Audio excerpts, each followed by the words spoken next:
Welcome back to Tanisha's Beauty Supply YouTube channel.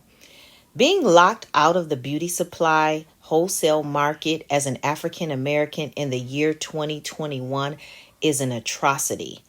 Many of our brothers and sisters are experiencing racism and outright rude treatment when it comes to ordering wholesale products for their beauty supply stores. I sat down with Sharitha, who's the owner of Black Kiss Beauty Supply Store in Matson, Illinois, and she shares her experiences with us. Take a listen and please subscribe to the channel so that you can continue to receive great content from Tanisha's Beauty Supply.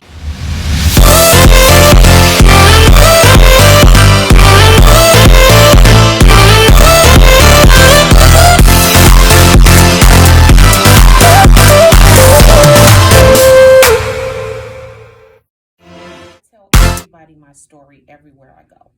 When I got this place, I walked into a gold mine, so to speak, in knowledge.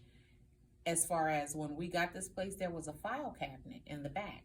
Mm-hmm. And in this file cabinet was every vendor known to man for beauty supply stores. Look at God. Okay. So what happened was I researched and called and made preparations, start ordering. My store was opening on a Friday night. Mm-hmm. On a Tuesday, I was here waiting on deliveries. And I tell people it seemed like all of the vendors were on a three-way call with each other. Wow. Because no sooner, back to back, I got a phone call from each vendor telling me that they wouldn't do business with me. Why not? Because if they did business with me, the Korean store, and the stores that are owned by the Arabs, they wouldn't do business with them. And that was hundreds of thousands of dollars a year, and they could not risk that for my minimum order. So I had to figure out real quick how to get some beauty supplies in the store, because I had a grand opening 3 days away, and I didn't have an item. Did that ever discourage you when you were opening up your store or trying to open your store and you were being locked out of the market by the Asians? Yeah, when that first happened, I was quite frankly mad as hell. But that gave me a little second wind to keep going. When they wouldn't come to me directly, I was able to find other sources to fill my store as best I could. I know our viewers are going to want to know like at least a couple of sources that you had success with when you filled your store. I went to Dasco. Dasco, never heard of them. Oh, you gotta go. Any other people you use? Yeah, I went to the other people beauty supply stores when they had big sales. Oh, when they had big sales. Like when they would have big sales on stuff that was like $2. That is so smart. When their stores was everything 50% off. Hell yeah, I was in there buying their stuff. Okay. And then I needed it the brands. So in order until it stalled me out to be able to get stuff so that I could put in my store, because I had no way of getting nothing. That is an awesome idea when other beauty supply stores have sales, cleanup on those items. Going out of business sales, I was right there. What about through the internet? Did you have any people you were able to?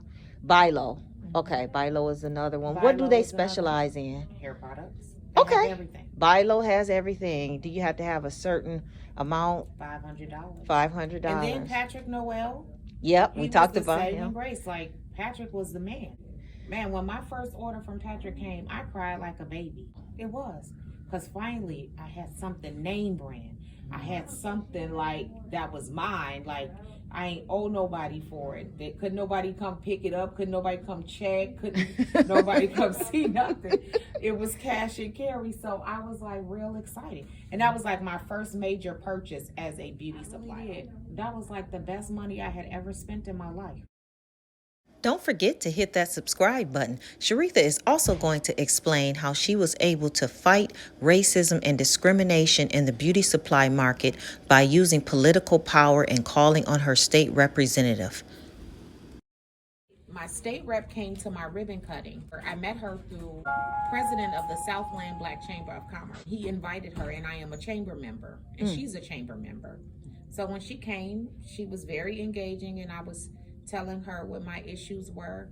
And I didn't really think she was going to do anything until one day she called and was like, let's have a meeting. And we had the meeting, and she was like, I promise I'm not going to let this fall to the wayside. Maybe 3-4 months later, it was in action. That's phenomenal. They work for you. So if politicians have nothing to do, they're not going to address it. But I was very adamant when I talked to my state rep, and that's how that bill got passed. So, Really? yes, first time ever done in the state of Illinois history. I have never heard of that. It just got passed in February Of this year? Yeah. So February 2021 there was an Illinois bill that was passed that went into legislation. The one thing that has never been done in history in Illinois was the beauty supply discrimination bill, meaning they're doing disparity cases right now, and if it's found that they're discriminating against us, they will be so heavily fined, or they will be forced to close their doors. Unbelievable. Yep. Wow. I will definitely research that bill and post something about that. Absolutely. Everybody was calling me, and they were like, you're a real rock star in Springfield, Illinois. I was like, what happened? They was like, your bill got passed. So you were part of getting that bill passed? I was the one who got it done for all the Black-owned beauty supplies Really? in the state of Illinois. Mm-hmm. I was really disgusted when I got blackballed, but I thank God every day, because guess what?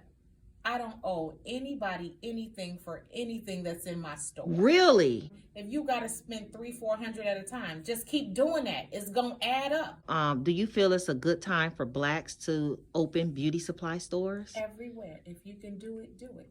What if there's an Asian beauty supply store right near that area? Do it. Okay. And why should they do it? Because some people are afraid of that. You know what? You do it only because if it's so many of us that's coming out the woodworks, they're going to have to play ball with us, or they're going to have to go. So what is a Chinese? So it's a Chinese store across the street from me. Yep. But I don't care. I caught them at my door, pulling on the door. I was in my salon on a Sunday, and I said, oh, hell, he coming to kill me. There wasn't nobody in the lot, just my car and his. My phone was going down. Wow. And he was in here looking. He was at my door looking through my windows, seeing who else he could bother to tell them don't sell to me. They know who I am. I'm very vocal about who I am. I'm all over the radio. I have flyers. I have everything. But, I'm not going to be moved, because we have just as much right to have a beauty supply store as they do. This is our dollars that's taking their kids and their great-grandkids to college. But guess what? When it's time for yours to go, they can't even go. Make it make sense. You've got to get Pell Grants and financial aid. Absolutely. Please come. If you live anywhere in Illinois, I don't care if you have to drive an hour out, do this. Come, stock up on all of your beauty supply products you need for the month. Call Sharith before you get here if you want certain things. Yes. Ready for you. And bring your dollars over here. So Sharitha, can you tell us about your grand opening? And that was in 2019, right? Mm-hmm. November 30th. Okay. And so we had this fabulous grand opening. We had all kinds of stuff. Food. We did a champagne toast. We had DJ here. We had Mickey and Minnie here for the kids. The village had contacted me of where my store is. And he said to me, you don't know how many people called in about this grand opening. I was like, what do you mean? They wanted to know, did you get your inspection done? Was I legit? Who authorized them to let me open here?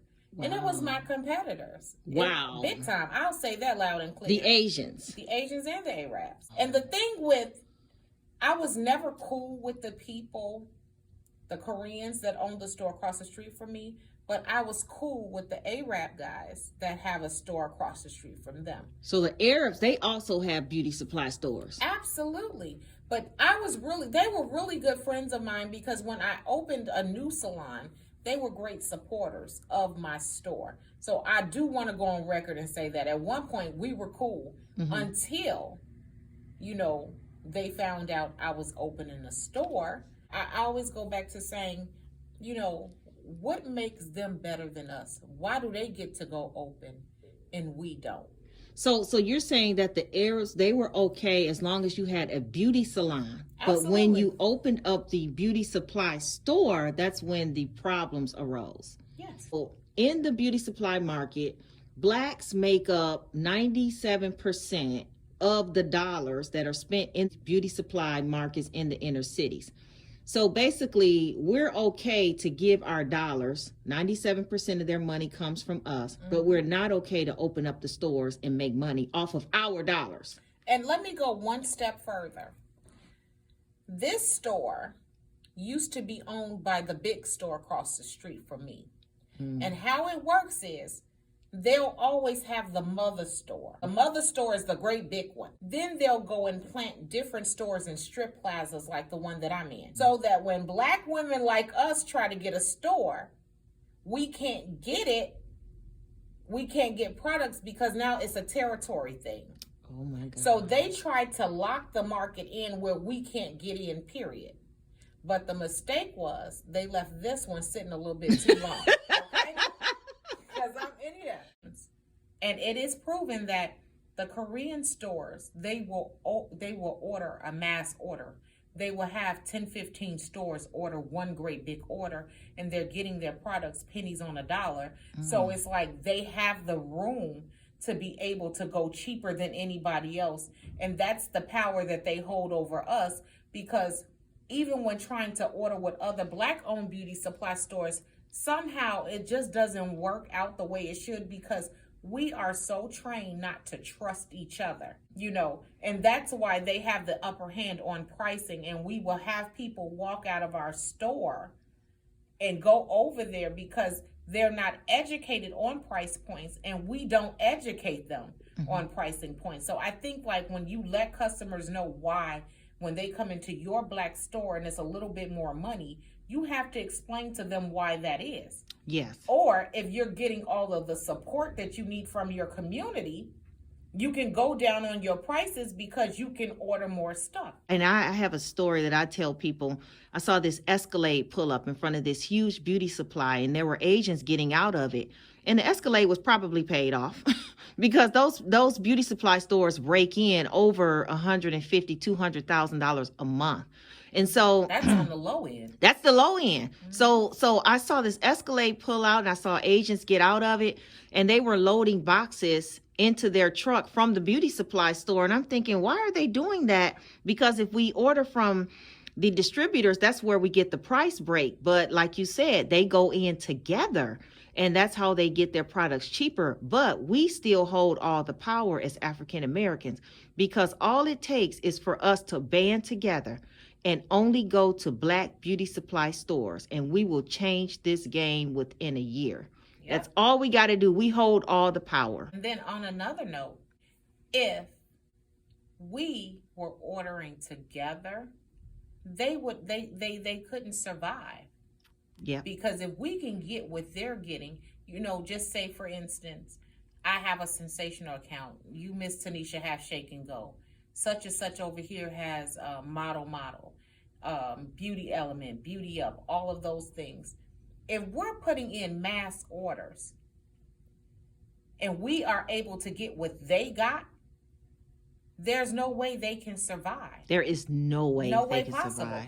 All of that could be changed in a time frame of 30 days. And it's just like this. We're not here to put anybody out of business.